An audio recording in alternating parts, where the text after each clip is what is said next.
everybody for coming out today. I know it's not what you want to be doing on a holiday. I know that. Yes, it is. Yes, it is. Well, it's not what we should have to be doing on a holiday. These are dark times in America. I get it. But you shouldn't be scared. You should be pissed off. Pissed off. All right? We have a felon in the Oval Office, and he's acting exactly how we told the country he would. Yes. So far, let's just go over this a little bit. We've seen the flouting of the rule of law, the pardoning of the J6 criminals, the criminals who terrorized abortion clinics, the mastermind behind a dark drug organization that killed people. We've seen the retaliation against government employees and officials who were involved in standing up for the rule of law. We've seen the empowerment of a highly conflicted, unelected billionaire and his cadre of unaccountable, unqualified, and highly partisan minions to destroy the federal government. We've seen the decimation of the National Labor Relations Board, the Equal Employment Opportunity Commission, the Federal Ethics Commission, and the National Endowment for Democracy. We see the stated removal of white-collar crimes, including the bribery of foreign countries, from the mission of the DOJ. We've seen the defunding of international aid programs, which will result in unnecessary deaths worldwide and the erosion of our standing in the world. We've seen the abandonment of our allies.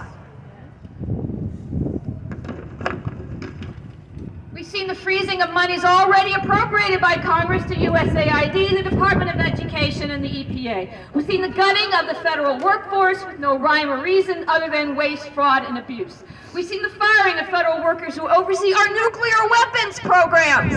Stupid shits. They tried to get them back, they didn't have their emails. Stupid. And finally, we've seen the request that DOJ be granted access to the IRS system, including all of your tax information and banking information. So I say, if anybody on the corner can hear me, if you voted for Trump and Eli Crane, is this what you voted for? Shout it out loud, girlfriend. Maybe so, and if that's the case, you can take today off and bask in the glory of your decision. But let me remind you, however, having is not so pleasant a thing as wanting. It's not logical, but it's often true. To those who say that Musk and Trump are just trying to wait out waste, fraud, and abuse, we share those goals. We do. However, the wholesale destruction of the federal workforce is no way to do that. Right. It's the way to dismantle the government, to make it inefficient so people do not rely on it, so it can be broken up and sold off for profit. To those championing this, I say, I hope you are lucky in your lives, and you remain so. I hope you never need the protection of your civil rights. I hope you never have a disabled child that needs help in education. I hope you never need help with the VA. I hope you never have a financial setback, a serious illness, or a natural disaster befall you, because you will be alone. We know that the stated goal of combating waste, fraud, and abuse is a lie. The way to combat this is not to fire the IGs, the IRS agents who force the rich to pay their taxes, and the Consumer Financial Protection Bureau. These actions benefit the rich and powerful and actually allow rampant waste, fraud, and corruption.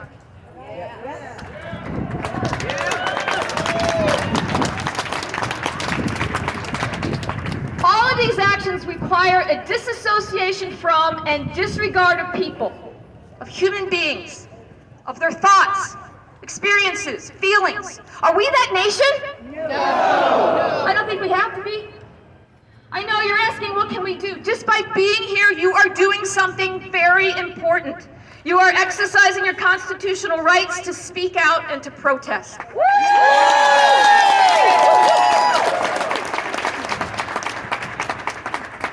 So what you can do, there are special elections on April 1st. There's 2 in Florida, and there's also an election in Wisconsin for their Supreme Court.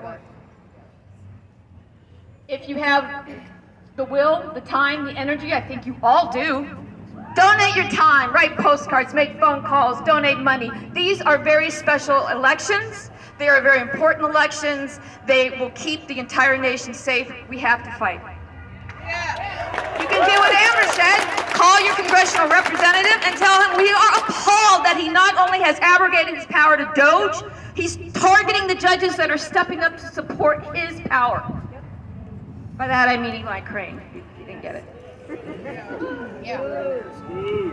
Finally, I encourage you all to reach out to the Democrats in the U.S. Congress and implore them to find their spine. Find it. We have upcoming budget negotiations. If they have having trouble finding their spine, tell them we are standing in red Yavapai, demanding that they find their courage, and we are their spine.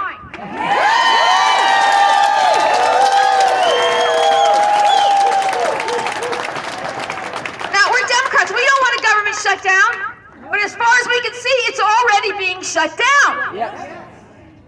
So, not one Democratic vote, not one, should be given in support of the Republicans' agenda unless until we receive assurances that the assault on our government will stop, that Doge will be removed from governmental offices, and that the President will follow the Constitution and the law, and that any spending allocated by Congress will be carried out by the executive.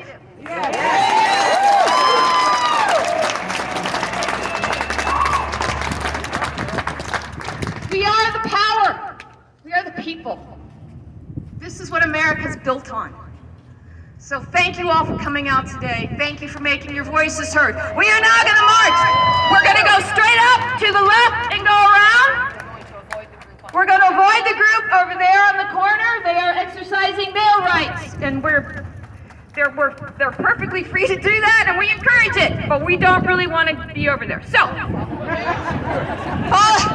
follow anybody that's got a yellow jacket on, follow them. We're going to go around and then come back through this entrance, okay? So,